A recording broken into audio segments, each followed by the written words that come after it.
Now, I mean, Adam, a lot of people know you as a true music legend, being the lead singer of Adam and the Ants, and you had so many hits.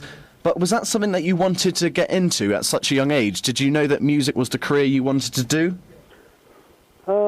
No, not initially. I went to art school.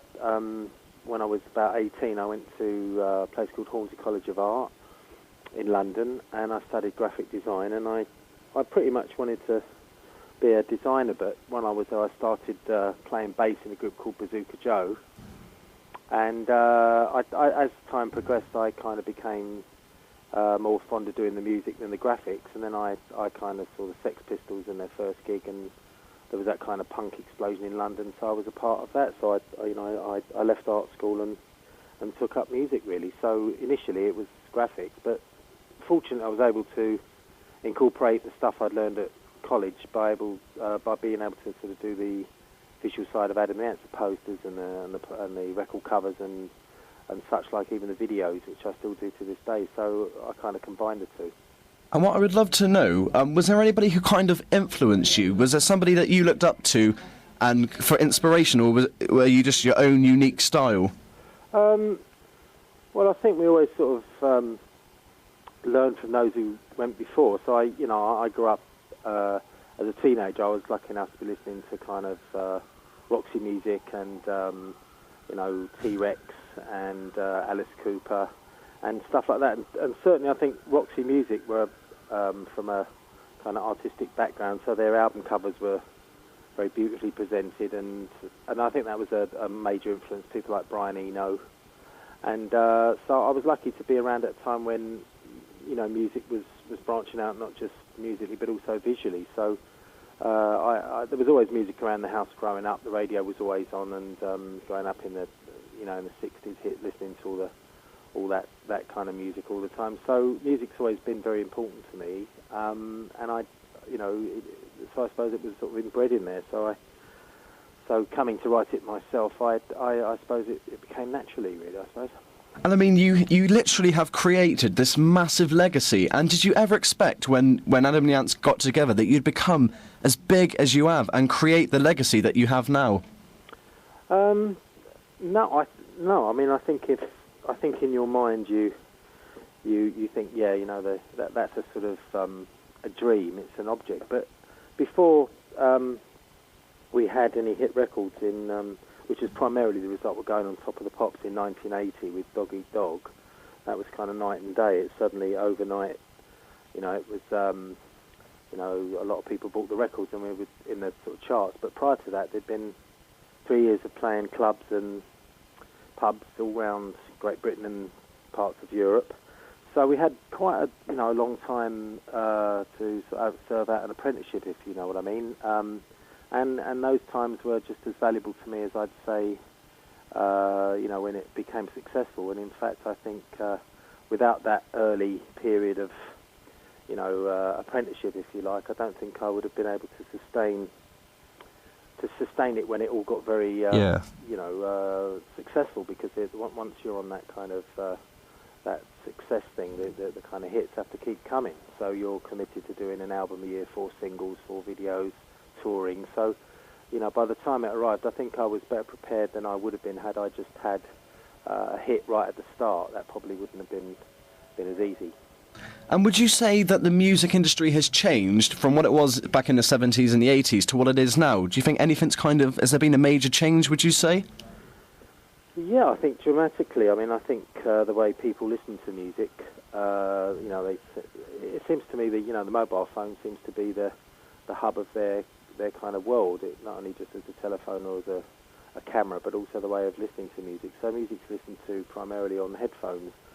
I come from a generation where it was played through speakers on record players or even jukeboxes before that. But, I still, now I have my own label, and my new album's out on my new label, and I've still done a sort of double gatefold sleeve vinyl for it and done a CD as well as the download side of things. So I think, there's room for both, and I think the most important thing is not to let whatever, means of technology affect the actual recording of the music. Nothing's changed as far as I'm concerned in the writing and recording. It's just the way people, buy their music and achieve it. I personally like to have a lyric liner and photography and a little bit of a story about the making of the record.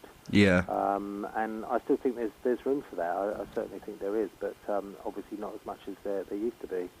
And what do you think about shows like The X Factor and The Voice? I mean, for instance, if back in the 70s and 80s, you didn't have the career you had, would you consider entering a show like that if it was around at the time? I personally wouldn't have entered a show like that because it just, wouldn't have seemed right for what I wanted to do. It's a bit too kind of variety for me. It's a little bit. It would have been a bit like going on kind of New Faces or something. Yeah. In the 70s, it was a little bit middle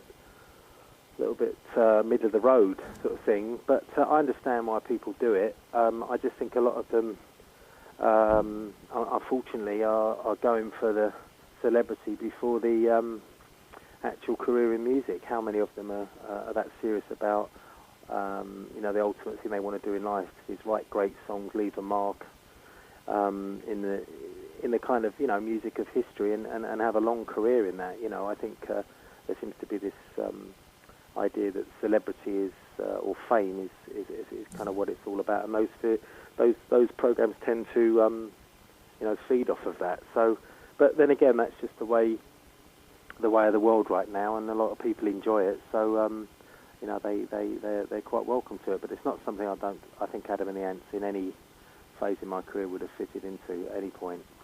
Because, during the time on my radio show, I've spoke to people like Elkie Brooks and Carol Decker of T'Pau, and they've all said the same thing, that they want to get there by earning it themselves. They don't want a platform that's already there. They want they want the experience of working your way up, getting the success, getting the hits, rather than it just being instant. Mm-hmm. Yeah, I suppose it's it's a bit of a lottery, really. I mean, the amount of people that apply for it. If it were more kind of varied, if you saw more kind of indie bands getting a chance at it, if you saw a band that were genuinely an indie sounding band and had a particular style to their music, but I don't think they'd even get a look in, because I think the nature of being an indie minded band is that you want to go a certain way with your music. You want to, it's not about the money, it's not necessarily about the fame, it's about the kind of the music and the piece you want to slice out for yourself. So they're completely different animals. If there was a sort of indie show where a group that had a particular kind of sound or a particular kind of attitude that wasn't based on 4 panelists who really come from completely different backgrounds, and some of them are qualified to make an appraisal of it, and some of them quite certainly are not. So, you want to be judged by peers that, I can understand a thing like The Voice with Tom Jones, because he can really sing. If Tom Jones said anything about anybody singing, they're best listening to it. But the rest of it, it does seem to me to be people that are kind of trying to get a career by, in a way, kind of, they haven't really done that much work themselves, if you know what I mean. Yeah. So it doesn't have the credibility. But Simon Cowell, the thing about him is that it doesn't bother me, because he doesn't profess to put art in the mix. He doesn't even pretend to put art in the mixture. So therefore, it's just business. So in that respect, it's an entertainment show. Now, beside your time in the band, you also had a very, very successful solo career. Now, was there something that kind of made you think, this is time, I want to do this on my own? Was there something that triggered you to do that? Because, No, it was involuntary. I didn't really want to split up Adam and the Ants, but I just think we'd been really worked to death. I mean, we were just working and touring. And also in the band itself, right from day one, one of the drummers, Chris Merrick Hughes, he was a producer before he joined the band, so his heart was always in producing, So there was always going to be a time where he would want to take time out to do some production work, and then we lost our bass player Kevin Mooney, which was a shame. So by the time we split up, it really, we were not only exhausted, we'd had no break throughout, like 2 albums one after the other, and it had all really just got on top of us, and certainly, Chris Hughes then went on to produce The Big Chair for Tears for Fears, which was a massive record, which proves my point. He's a very gifted producer. So had we had looking back, the time to say, well, we're taking 18 months to 2 years off between albums, which is part of the course these days. Every major group does that. It wasn't the case at that time. So I went solo because I was pretty much just focused on performing. I just wanted to do my music. So I just went forward as a solo performer. But, I always look back at the band as, my baby. And, the guys are all, healthy and doing their own thing. And I mean, I'm only 20 years old, but I honestly think you are one of the best performers this country has ever had. I mean, there's something about the way you perform, your style as well. It's so unique and you can't compare it to anybody else, which I think is why you personally stand out as one of the legends in the industry. Now, when it comes to, the way you dress and your legendary outfits, is there anything you look to for inspiration? That's very kind of you to say that. I appreciate it. I think there's a lot in the past. I mean, I certainly look at, I read a lot of history. I'm very interested in kind of Napoleonic history and military history, the uniforms and stuff. And I think there's a way of taking the best from the past and giving it a new twist and using it in a kind of contemporary way, which is what I try to do, coupled with the fact I like to put on some kind of presentation for the audience. It's just something I personally enjoy doing. So there seems to be a bit of a lack of that at the moment. So really coming back into music after so long out, there seems to be quite a response, not only from the fans that may have seen it early on or are a bit young to see it early on, but also from a new audience. So it seems to be something that people are also quite interested in, would say. And that's why we're very excited to have you coming down to Cornwall, because people who are young who back in the 80s couldn't go and watch you perform, we can now watch you perform. And you've got your new album that was released in January. Mm-hmm. Now, this was, like you said, it was made on your own record label. What was that like, having, an album done by your own label? Is that something that you enjoy doing? Yeah, I mean, there was nothing really, I've always been fortunate in as much as I've, insisted on, making the kind of music that I want to make. I've never let anybody interfere. I've never had any influence or interference from A&R people at record companies, which was purely a result of me selling a lot of records. When you're selling a lot of records, they don't really have any excuse to interfere.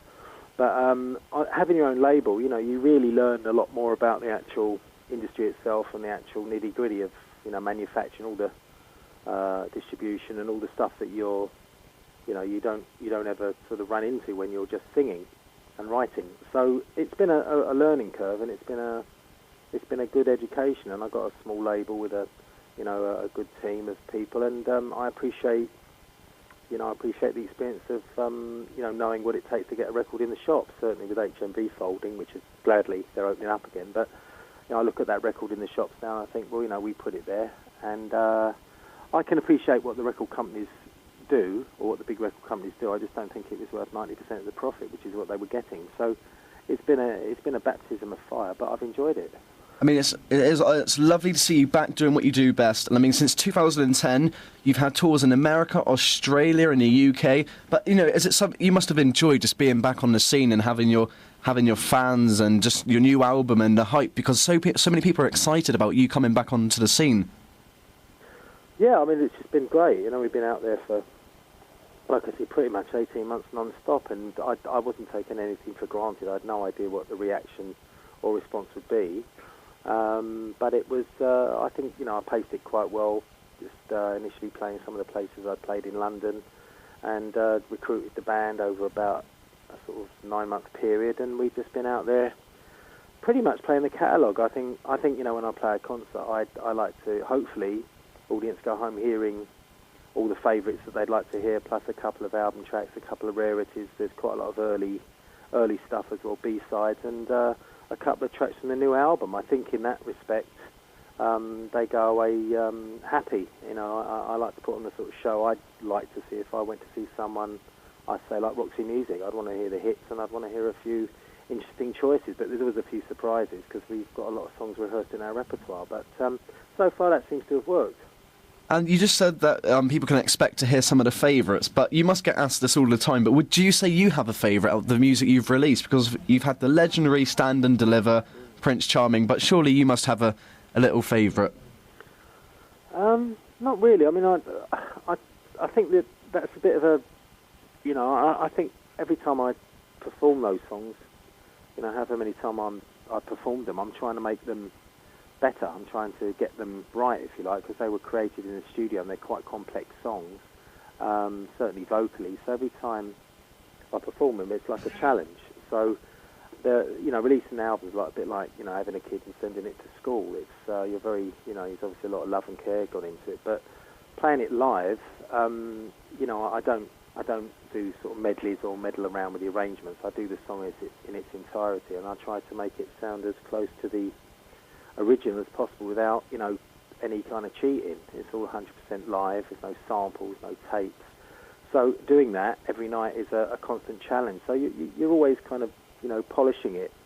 So therefore, you know, they're kind of all my favourites really, and I enjoy doing all of them really. So, you know, and I actually can see some songs, you know, improving. You know, the songs that you've played many years ago. If you just take it for granted that that's the way you do it, then it's not going to get any better. And as you know, you've got new members of the band and people coming in, they add a kind of freshness and an energy to it that gives the song a new lease of life. So, you know, I give them all the same kind of attention, really. Adam, it's been an absolute honour having you on the show. It really is. I've wanted you on the show for a very long time. But people, they can go to your website, which is www.adamant.net, and then they can you've got a merchandise shop, so they can buy T-shirts, signed albums, and tickets to the Hall for Cornwall gig. There's still some left. Yeah. Which is good. So left, yeah, that'd be good. I'm looking forward to it, and we'll be down there and, you know, giving it to you live. So I look forward to seeing everybody. It's brilliant to see you back doing what you do best, and I'll see you myself at the gig. I'm very looking forward to it. Okay, thanks very much. Thank you very much. Take care. Bye-bye now. Thanks, bye. Bye.